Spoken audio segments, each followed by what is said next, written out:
Hi everyone. Let us watch this game between Gukesh and Caruana. Gukesh Damaraju, as you already know, is world number 5 as of now, and is also the World Championship challenger. Coming November, he will be playing with China's Ding Liren to decide who will be the next world champion. That is individual world championship. Now, this game has happened in Chess Olympiad, which is currently going on. It was a very crucial event between India and USA. At the start of this tournament, USA was seeded first and India was second. But when the tournament progressed, India took a dominating lead. And by 10th round, Indian lead was quite big. And to catch it up, USA had to win this game, win this round. And in this match between India and USA, in the end, India prevailed over USA by 2.5 to 1.5 margin. And this game, where Gukesh defeats Caruana. Caruana is number one player of America as of now. So Gukesh defeating Caruana in this game was a key factor and in India achieving a victory over the US, and with that also sealing the Olympiad gold. Now let us watch this game. We'll not have too many variations. We'll simply see the game at a quick pace. Gukesh was white. He played 1d4. And black replaced with nf6 e6 setup, which can convert into Queen's Gambit declined or Nimzo Indian, maybe Queen's Indian, or even Benoni opening. We don't know. It depends upon how white continues and how black responds.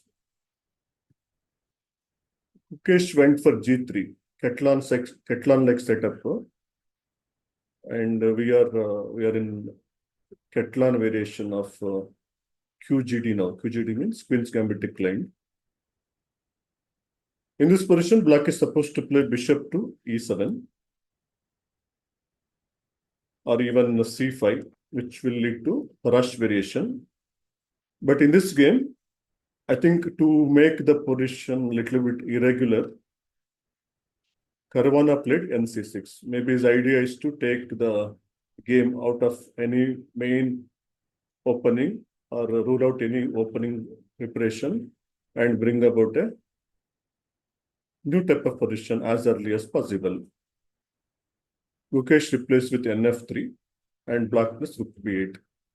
Rook b8 looks little more like a beginner's move, but when you see further, black actually wants to capture on c4 and then play pawn b5 to maintain that pawn on c4. For example, castling may met with d into c4 and say white tries something like queen c2. Not so correct, but I'm just giving a variation. When c2 actually loses to knight into d4 minus position.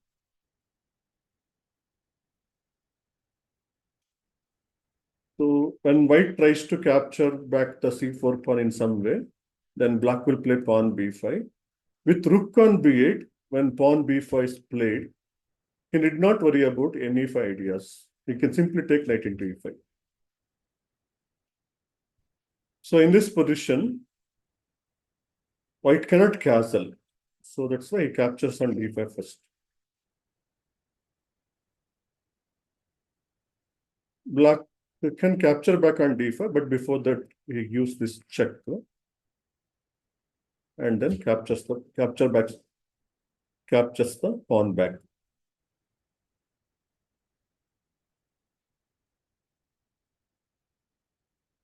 Instead of bishop g5, white could have also played castling. Not much of a difference between these two moves.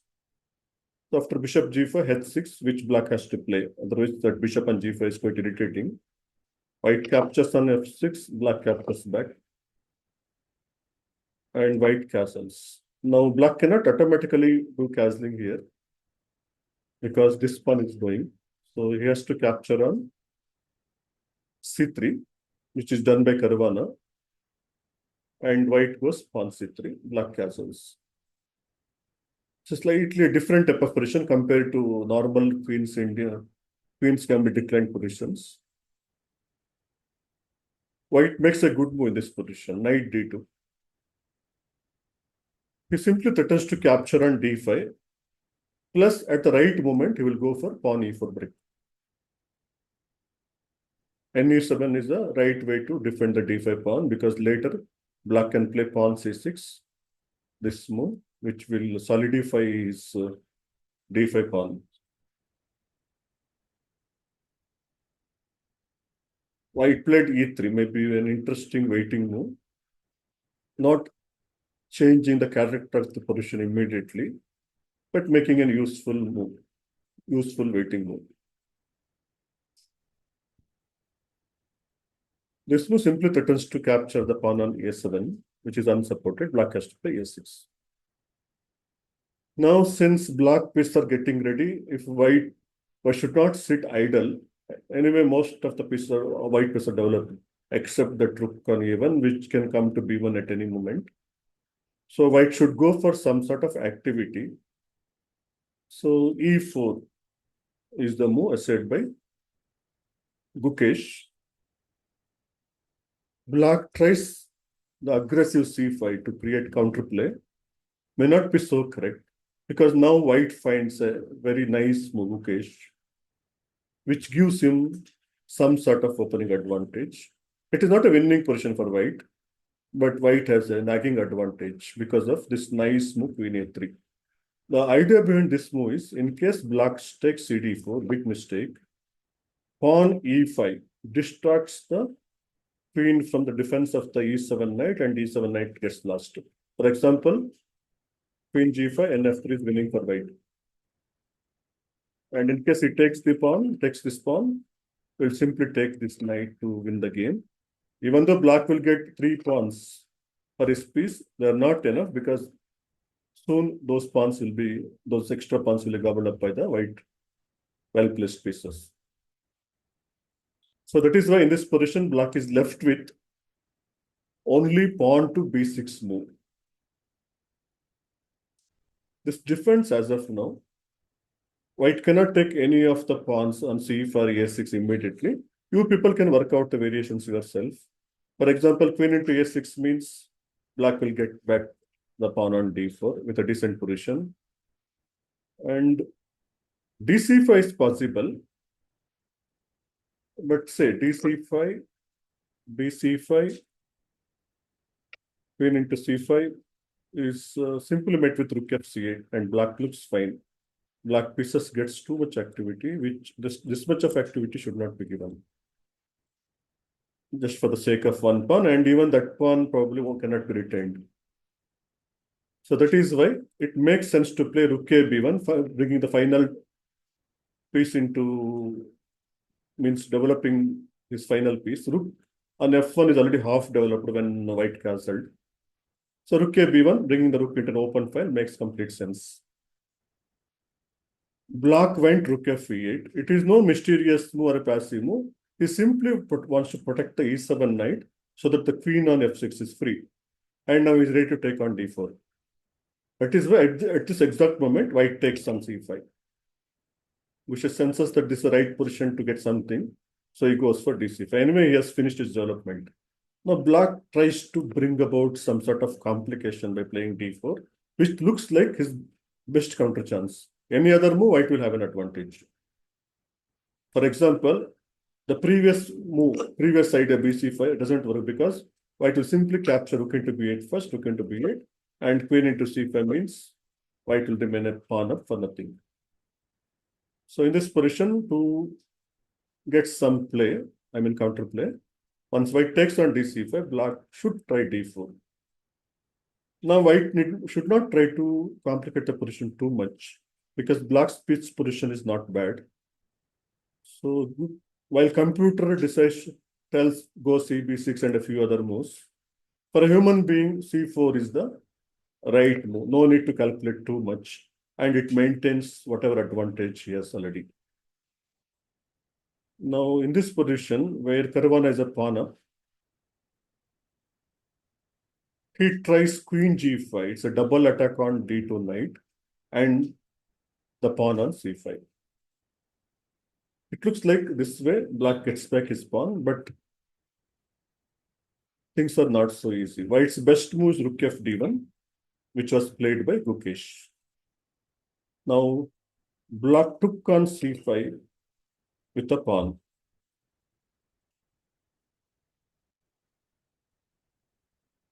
If you give one more move, black will fully solidify his position with that or this move. But and then maybe black can even play for an advantage. But before that next move of black, white plays f4. And I think this is the best continuation. It looks a little risky, but with all pieces developed, decently placed, white should not play too passive. Black plays queen h5, only move. f5. This is the idea behind pawn f4 move. White creates two threats, taking the bishop on e6 and taking the pawn on c5. Black's best continuation is a counter attack. Any other move, will lose a pawn. So black finds rook into b1, rook into b1. Please remember, n into b1 would be a big blunder because d1 rook is hanging. Now, queen e2, going for a counter attack, is the only way to create some play for black, which he did. Now, moves like any move with a knight means black will get the c4 pawn and a very good position. So white is obliged to take on e6. It's good for him also. Black is forced to take here. And this check exposes the black's king a little bit, more than a little bit. Black has to take. And objectively speaking, this important pawn should be taken. Otherwise, d4 pawn would be very, very strong. And this way, white wins a pawn. If you can see that white has 5 pawns and black has only 4 pawns. King safety wise, black's king is a little more exposed. And white has a long range B on this square, which can be put into play. So from outside, the position looks very good for white. But objectively, this position is playable for black. Little strange, despite the uncoordinated black pieces here, little bit misplaced pieces. Black still strangely has some play. Very decent play black has got. The main reason is the pawn on d4, which is a powerful passive pawn. So game continues, and before doing anything, black must first safeguard his king. So he goes back to g8 with his king. White correctly brings the rook to f1, seizing the f file, and rook f8 is not possible here because knight on e7 is hanging. So in this position, black decides to safeguard his king more with h7, king to h7, I mean. Now white finds a very interesting move. Looks like the best move in this position. Queen e5. This spins the knight on e7, forces the rook to remain on e8. So in one move, white immobilizes 2 of black's pieces. But it also allows black to push his d pawn further and create some counterplay. So Caruana seizes this chance to play queen check and pawn d3. Now white should be a little careful. Is a pawn up and only 2 black pieces are in play. Queen on e3 and pawn on d3, only they are in play. But this combination queen plus passed pawn sometimes can be quite strong. And plus, as of now, this fellow is not doing anything. So white should not take things for granted. So he brings this piece into play on this diagonal. This creates a threat of bd7. Plus, he can try bf check at some moment. Plus, if the pawn moves too forward, he can play bg4, defending the d1 square. Black doesn't have anything else, but he should move this pawn forward, trying to for some counterplay. White's best move is bg4. He played it. Black goes with a logical follow-up, queen d3. It's a double attack on rook on f1 and pawn on c4. rook gets defended with the king and black takes this pawn. So after some complications, we have reached this position where black has got back the pawn, has got back his pawn. If he had not taken on c4, the c pawn itself would have been quite strong. But just at the nick of the time, black gets back his pawn. And very strangely, just the help of this queen and this pawn, is able to manage some sort of counterplay, very decent counterplay. And although white solution looks very promising here, he doesn't have a proper follow-up immediately. Plus a2 pawn is going. So in this position, Gukesh played a4. If you look at with the engine, they will suggest a move like a3, because on a4 pawn can be captured. Gukesh justification most probably is, if you take a4 pawn, f7 square is unguarded, so white can play for a checkmate with rook f7. And rook g8 will be the only move. And you can take on e7 and win a piece. But remember, after say queen into e7, black can get back the piece this way. In this position, white can play bd1 and maybe the position is equal. Or if he wants a draw, he can get it immediately with rook g7 sack and bishop f5 check, king g8 forced. King h8 should not be tried because queen f8 check, rook g8, queen h6 will be made. So in this position, king g8 will be forced for black, and white will play bishop e6 check, forcing the black's king to h7 back, and bishop f5 will be a draw. Maybe, if you ask me, Caruana should have taken on a4 and would have game would have ended up in this position. He decides to play queen c6, which looks risky for me because he's only playing with a queen and a pawn and for a few other tricks. While positionally it looks better for white. Now white finds a good move, queen d4. The idea behind this move is to simply go after the d2 pawn. Very important pawn it is. It must be kept in control, plus it must be captured as soon as possible. So queen d4. And anyway, with queen c6, he was defending the rook on e8 and he was trying to release the knight. So queen d4 is a strong move by Gukesh, and this way he will generate a lot of threats. Not only is threatening to take on d2, he is also threatening to play bishop d7, among a few other things. Queen g6 is the best move for black, which he plays. He simply attacks the g4 bishop. But this is a mistake. It doesn't look like a mistake, the move queen g6, which is played in the game. It's a mistake because Gukesh is a very capable player and he finds the best move, rook f4, defending both the bg4 and e4 pawn in one go. And there is no way to defend the d2 pawn. That is why queen g6 is a mistake. If you want to know what's the best continuation for black in this position, after queen d4, if you ask me, ng8, passive, but knight wants to come to f6 at some time to get into the game. On e7, it's awkwardly placed. ng6 is engine's choice, but for a human being, it will not appeal because bishop f5 is a big pin.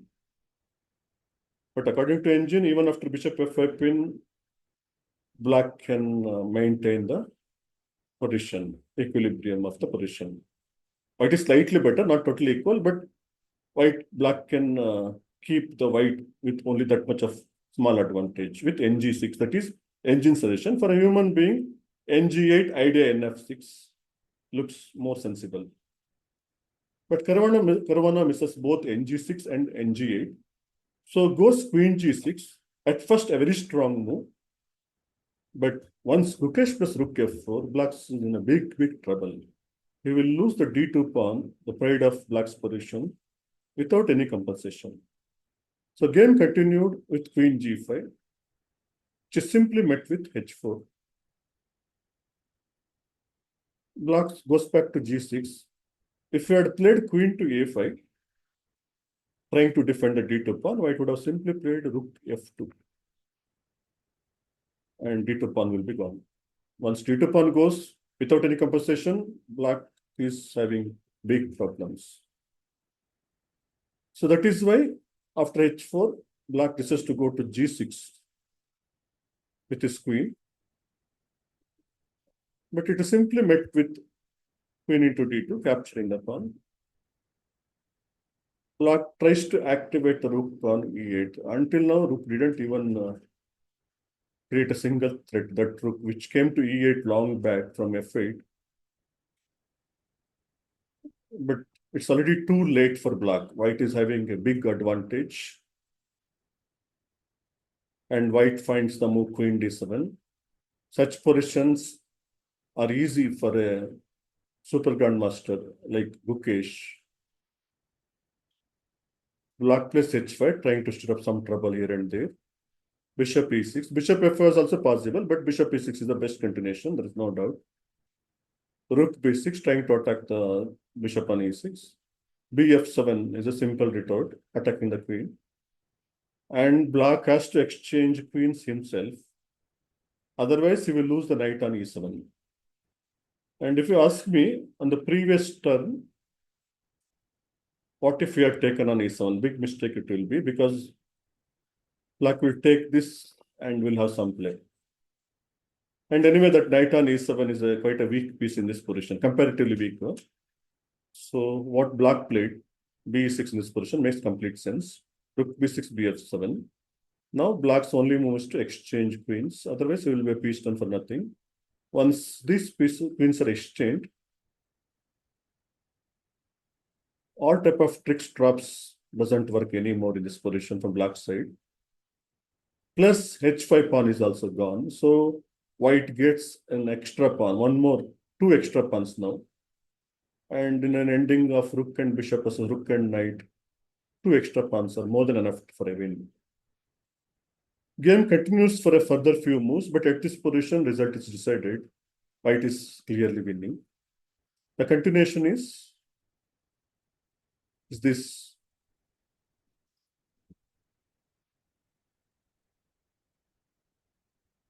And with this king f2 move, where using which white would like to come to d4 with his king, and then will start moving the e pawn, black has no way to create effective counterplay. So once white played king f2, black actually resigned. Very nice game by Gukesh. And it is not only about the game, but the occasion in which it was played. And due to this win, India is able to defeat United States of America in this all-important round. Also, Arjun Erigaisi won his game. So due to these two nice wins, India conclusively defeats USA and almost clinches Olympiad gold with one round to spare. Thank you for watching.